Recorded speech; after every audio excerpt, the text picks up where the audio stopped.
ইতিমধ্যে আপনারা বিভিন্ন সোশ্যাল মিডিয়া কিংবা আমাদের রাজ্যের কিছু প্রিন্ট মিডিয়া বা ইলেকট্রনিক মিডিয়ার মাধ্যমে কিছু বিষয় নিয়ে একটা চর্চা শুনতে পেরেছেন বা জানতে পেরেছেন হয়তো বা, এবং একটা অপপ্রচার আমার বিরুদ্ধে চালানো হচ্ছে, যেটা আমি নিজেও লক্ষ্য করেছি।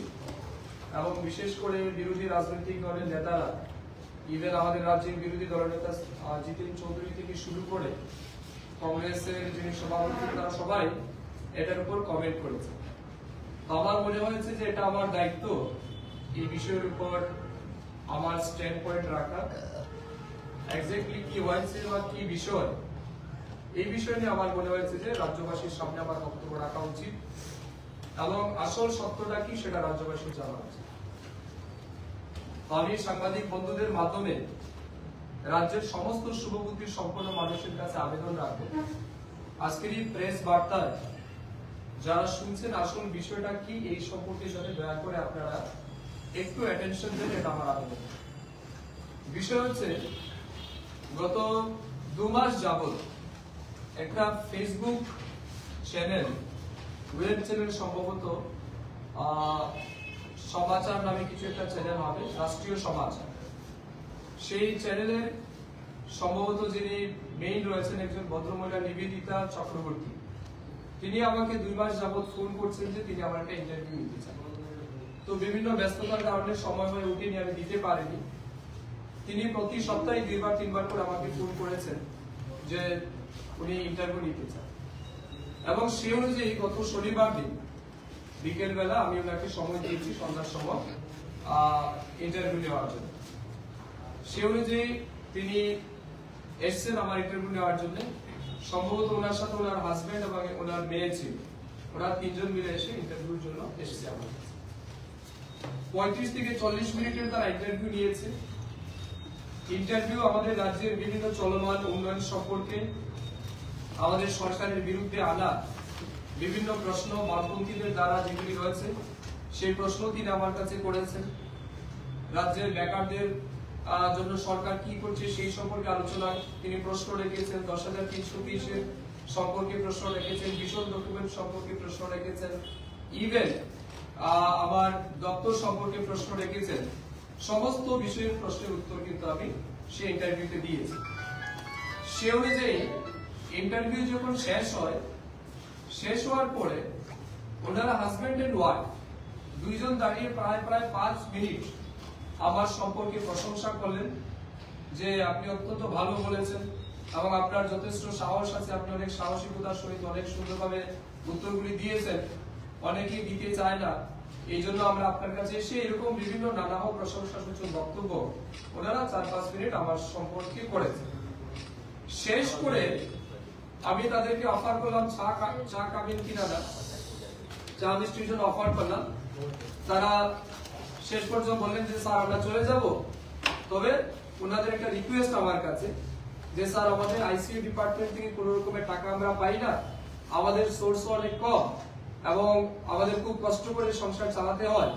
তো আপনার কাছে আমার একটা আবেদন, যেহেতু আপনি 3 দপ্তরের মন্ত্রী, আপনার 3 দপ্তরের বা আপনি মন্ত্রী হিসেবে যে কাজ করছেন, আমি প্রত্যেকদিন জায়গায় জায়গায় গিয়ে আপনার নিউজ কভার করব।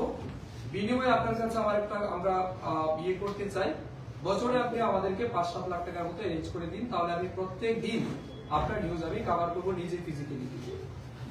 সেই সম্পর্কে আমি ওনাকে উত্তর দিতে গিয়ে বলেছি, দেখুন আমার দপ্তর থেকে এত টাকা দেওয়ার মতো তো ব্যবস্থা আমার কাছে নেই, এবং আমাদেরই বা সোর্স কি, আমি আপনাকে 5-7 লাখ টাকা দেবো, কোত্থেকে দেবো? এই বিষয়ের উপরেই কিন্তু আলোচনা।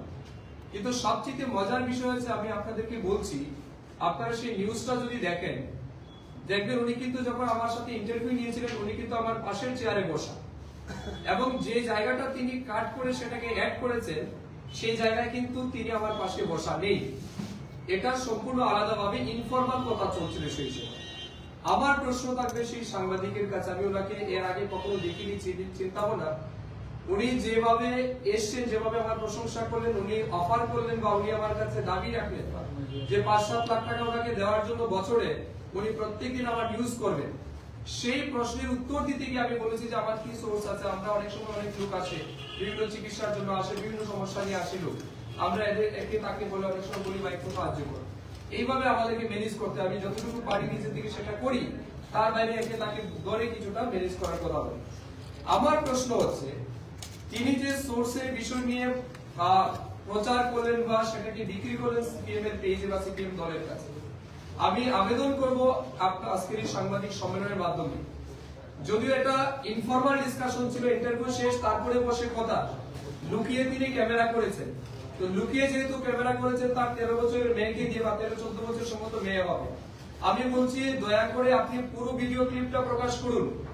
সেই ভিডিও ক্লিপে কি কি আলোচনা হয়েছিল আপনি শুধুমাত্র 25-30 সেকেন্ডের একটা জায়গায় কাট করে আপনার সুবিধা মতো তুলে সেটাকে রাজ্যের মানুষের কাছে দিয়ে আমার ব্যক্তিগত চরিত্রকে মেলাইন করার চেষ্টা করছে, এটা সত্যি নিন্দনীয়। আমি এর আগে অনেক সাংবাদিকের সাথে কথা বলেছি, অনেক ইন্টারভিউ দিয়েছি, কিন্তু জীবদ্দশায় আবার এরকম সাংবাদিক আমরা দেখিনি। ইন্টারভিউ, ফর্মাল ইন্টারভিউ সে নিল, ইন্টারভিউ দিলাম, সবকিছু কথা বললাম, এরপরে 3টা ক্যামেরা নিয়ে তার হাজবেন্ড ওয়াইফ দুইজন আলাদা দাঁড়িয়ে আমার সাথে কথা বললো, নিচে একটা মেয়ে বসে কথা রেকর্ড করলো, সেই রেকর্ডের মধ্যে অনেক রকম কথা সে বললো।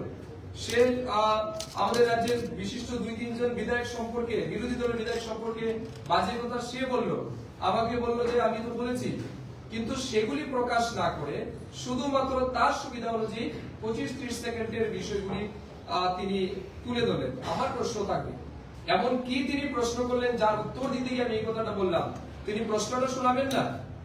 তিনি তো শুধু উত্তরটা শোনালেন, প্রশ্নটাকে তো শোনালেন না। আমি আনসারটা, আমি তো ওনাকে ডেকে আনিনি যে আমার সোর্স কি আসে আপনি রেকর্ড নিয়ে যান।